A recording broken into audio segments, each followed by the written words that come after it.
अस्सलाम वालेकुम व्यूवर्स, आज मैं आप लोगों के लिए बहुत ही मज़ेदार सी खस्ता करारी चिकन कचौरी की रेसिपी लेकर आई हूँ, जिसे मैं बहुत आसान तरीके से आप लोगों को बनाना बताऊंगी ताकि इसको हर कोई बना सके। बाज़ार से भी ज़्यादा अच्छी बन के तैयार होती हैं चिकन कचौरियाँ, तो इस वीडियो को लास्ट तक ज़रूर देखिएगा।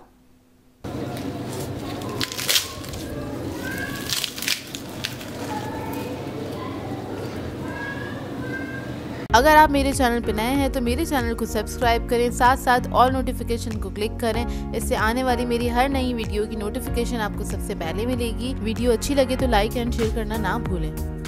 तो चलिए ये वीडियो स्टार्ट करते हैं। तो इसके लिए एक मैंने पैन ले लिया है, इसमें ऐड कर देंगे 2 टेबलस्पून के बराबर कुकिंग ऑयल।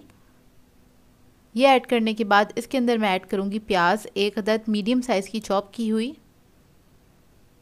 इसको हल्का सा हम पका लेंगे 1 से 2 मिनट तक।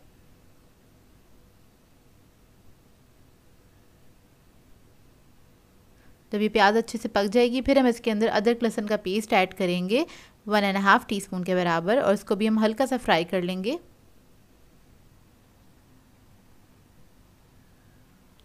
ये फ्राई हो जाएगा फिर हम इसके अंदर चिकन का कीमा ऐड कर देंगे। ये 250 ग्राम के बराबर है, 1 पाव है। अगर आप लोग चिकन का कीमा नहीं ऐड करना चाहते हैं तो आप लोग बीफ या फिर मटन भी ले सकते हैं। तो बस मैं चिकन के कीमे को अच्छी तरीके से पका लूँगी, इतना कि इसका कलर चेंज हो जाए।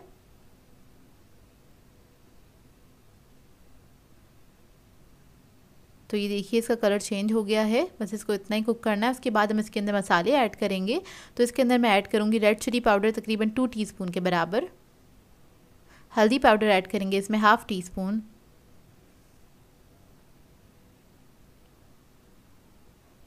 चाट मसाला ऐड करेंगे इसमें 1 टीस्पून। सॉल्ट ऐड करेंगे 1 टीस्पून। गरम मसाला पाउडर ऐड करेंगे 1/2 टीस्पून।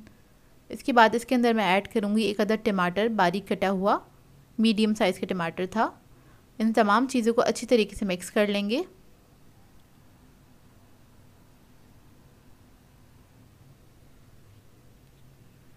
और इसको मिक्स करने के बाद इसके अंदर मैं पानी ऐड करूँगी बहुत थोड़ा सा, और इसको कवर करके छोड़ देंगे पकने के लिए जब तक ये गल ना जाए। 10 मिनट में गल जाएगा कीमा ये।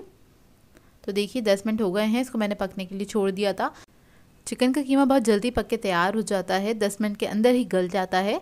तो ये देखिए पक गया है, इसको एक बार मिक्स करेंगे। बस टमाटरों को मैं अच्छी तरीके से मैश कर रही हूँ इसी के अंदर। उसके बाद इसके अंदर हम ऐड करेंगे हरी मिर्चें 1 टेबलस्पून के बराबर बारीक कटी हुई। हरा धनिया ऐड कर देंगे तकरीबन 3 टेबलस्पून के बराबर। इसको मिक्स करेंगे अच्छी तरीके से, और ये कचौरी की जो फिलिंग है हमारी रेडी हो गई है।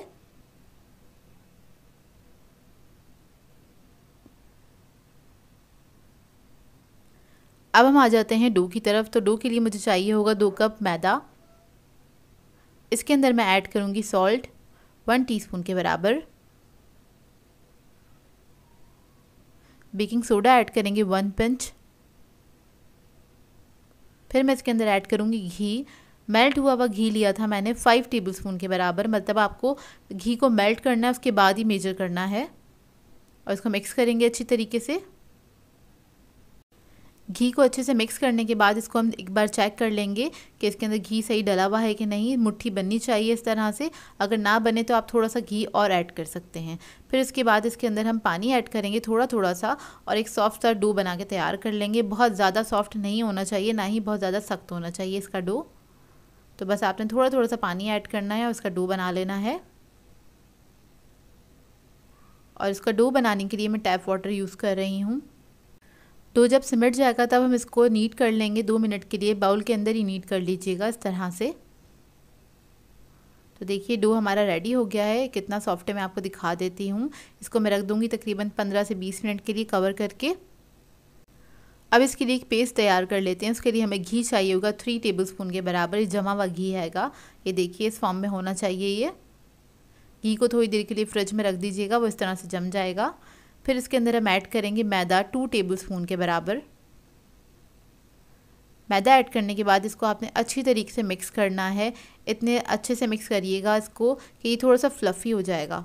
तो आपने इसको फेंट लेना है इस तरह से, स्पून की मदद से बस आप लोगों ने कर लेना है इस तरह से। अच्छी तरीके से इसको मिक्स कर लें तो ये थोड़ा सा फ्लफ़ी हो जाएगा। ये देखिए इस तरह से आपने अच्छे से इसको फेंट लेना है। और इधर हमारा डो भी रेडी हो गया। अब इसको हम निकाल लेंगे बाउल में से। और इसको थोड़ा सा नीट करूँगी मैं काउंटर पे ही। इसको नीट करने के बाद इससे मैं तकरीबन 5 पेड़े निकाल लूँगी। तो देखिए इसको बस मैं नीट कर रही हूँ, थोड़ा सा बस हल्का सा ही नीट करना है। और इस तरह से मैं 5 पेड़े कट कर लूँगी। इक्वल साइज़ के पेड़े निकालिएगा, कोशिश कीजिएगा। तो ये देखिए इस तरह से बस मैं पेड़े बना के रख लूँगी। उसके बाद एक पेड़ा ले लेंगे और इसको हमने बेलना स्टार्ट करना है। हल्का सा मैदा लगाऊंगी इसके ऊपर और उसके बाद इसको बेल लेंगे। बहुत ज़्यादा पतला नहीं करना है, बस मीडियम सी रोटी जिस तरह से बेलते हैं उसी तरह से आपने उस साइज़ का बेल लेना है इसको। तो ये देखिए इसको मैंने बेल लिया है। अब इसके बाद जो हमने पेस्ट बनाया था वो हम इसके ऊपर लगा देंगे इस तरह से। एक पतली सी ही लेयर लगानी है, तकरीबन 1 टीस्पून के बराबर लगाया, 1.5 टीस्पून के बराबर, ज़्यादा क्वांटिटी में नहीं लगाना है। एक पतली सी लेयर लगा देनी है इसके ऊपर और हल्का सा मैदा हम इसके ऊपर स्प्रिंकल कर देंगे। उसके बाद इसको हम इस तरह से फोल्ड करेंगे। तो ये हम इसकी लेयर्स बना रहे हैं। ये देखिए इस तरह से आपने एनवेलप की तरह इसको फोल्ड कर देना है। ये देखिए इस तरह से तैयार हो गया। इस तरह से मैं सारे पेड़े बना के रख लूँगी।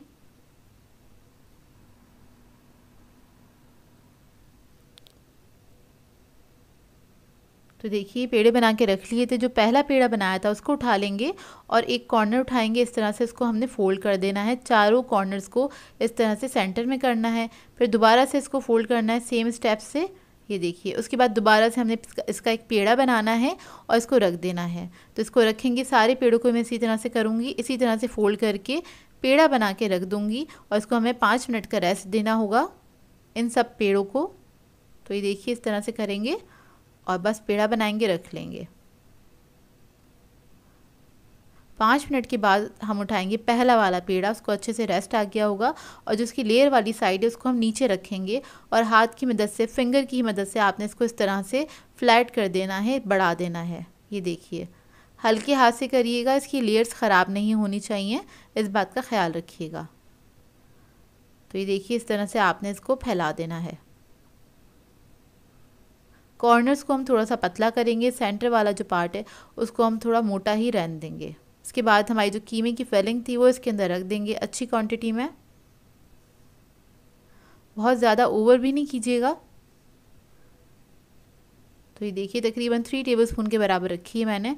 उसके बाद इस तरह से उठाएंगे, इसको सेंटर से आपने पिंच कर देना है। उसके बाद साइड से उठा के इस तरह से पिंच कर देना है और ये इस तरह से आपने, ये स्टार सा बन गया है। चारों तरफ से आपने बंद करना है, अच्छी तरीके से क्लोज़ कीजिएगा। उसके बाद चारों कोनों को हमने मिलाना है। मिलाने के बाद इस तरह से ट्विस्ट करके आपने सेंटर में ही इसको क्लोज़ कर देना है। देखिए इस तरह से, और हाथ से, हल्के हाथ से इसको दबाएंगे और ये कचौरी जो है हमारी इस तरह से रेडी हो गई। इसी तरह से सारी कचौरियाँ मैं फ़ोल्ड करके रख लूँगी। तो देखें एक और बार दिखा देती हूँ मैं आपको। पहले सेंटर से उठाएँगे, इस तरह से इसको पिंच कर देंगे, फिर इसका दूसरा राउंड उठाएंगे, सेंटर में लाके उसको आपने पिंच कर देना है, सील कर देना है इसको। ये देखिए इस तरह से। और ये जो चारों कॉर्नर्स हैं हमारे पास, इन चारों कॉर्नर्स को मिला देंगे इस तरह से और इसको ट्विस्ट करेंगे। ट्विस्ट करने के बाद आपने यहीं पे ख़त्म करना है ट्विस्ट को और उसको आपने फ्लैट कर देना है, इसी के ऊपर दबा देना है ताकि इसकी जो लेयर्स हैं वो अच्छे से स्टिक हो जाए इसी के ऊपर। इसको फ्राई करने के लिए हमें चाहिए होगा ऑयल। तो ऑयल मैंने गरम करने के लिए रख दिया था। ये बहुत हल्के ऑयल में फ्राई होती है, मतलब ज़्यादा गर्म तेल नहीं होना चाहिए। तो देखिए मैंने इसके अंदर कचौरियाँ ऐड की हैं, तो अभी बबल्स ऐड करने के बाद बनना स्टार्ट हो रहे हैं। तो इसको अच्छे से ऊपर आने में, मतलब कचौरियों को ऊपर आने में 2 से 3 मिनट लगेंगे। तो इतना ठंडा ऑयल होना चाहिए, ज़्यादा तेज़ गर्म ऑयल में इसको आपने फ्राई नहीं करना है। तो जैसे ही तेल थोड़ा गर्म होगा और ये फ्राई होनी स्टार्ट होंगी तो ये ऑटोमेटिकली खुद ही ऊपर आना स्टार्ट हो जाती हैं इस तरह से।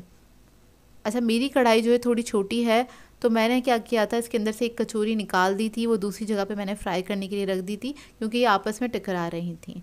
तो देखिए इस तरह से आपने लो मीडियम फ्लेम पर ही इसको फ्राई करना है। और इसकी फ्राइंग की टाइमिंग मैं बता दूं, तकरीबन आधा घंटा है। आधे घंटे में ये फ्राई होकर तैयार होती हैं। बस आपने क्या करना है, हर 5 मिनट बाद जाके इसको चेक कर लीजिएगा और इसको बस आपने टर्न करते रहना है। हर 5 मिनट के बाद टर्न कर दीजिएगा ताकि इसके ऊपर इक्वल कलर आए। तो इसी तरह लो मीडियम फ्लेम पे ही फ्राई कीजिएगा ताकि इसकी जो लेयर्स हैं अंदर तक अच्छे से फ्राई हो जाएं और ये इसी से खस्ता करारी बनके तैयार होती है। तो देखिए तकरीबन आधा घंटा लगा था इनको फ्राई होने के लिए, और मैं इसी तरह से इसको टर्न करती जा रही थी हर 5 मिनट के बाद।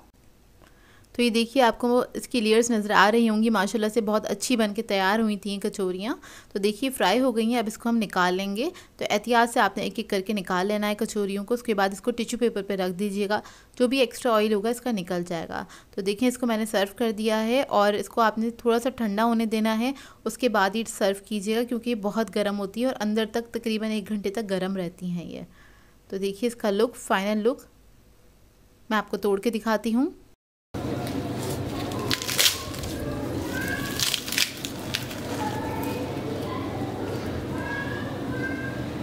तो ये देखिए मज़ेदार सी कचौरियाँ हमारी बनके तैयार हो गई हैं। अगर आप लोग भी चाहते हैं इस तरह से कचौरियाँ बनाना, तो सारे स्टेप्स को step by step he follow कीजिएगा, तो आप लोगों की भी कचौरियाँ इसी तरह से खस्ता गरारी बनके तैयार होंगी, बाज़ार से ज़्यादा अच्छी बनके तैयार होती हैं। और आप लोग इस रेसिपी को ट्राई करें तो अपना फ़ीडबैक ज़रूर दीजिएगा, बताइएगा ज़रूर कैसी लगी आपको ये रेसिपी। सो व्यूअर्स, अगर आप लोगों को मेरी रेसिपीज़ अच्छी लगती हैं तो मेरे चैनल को सब्सक्राइब करें, लाइक करें, कमेंट ज़रूर किया करें, शेयर भी ज़रूर किया करें अपने फ्रेंड्स के साथ, फैमिली के साथ। तो मुझे अपनी दुआ में याद रखिएगा। अल्लाह हाफ़िज़।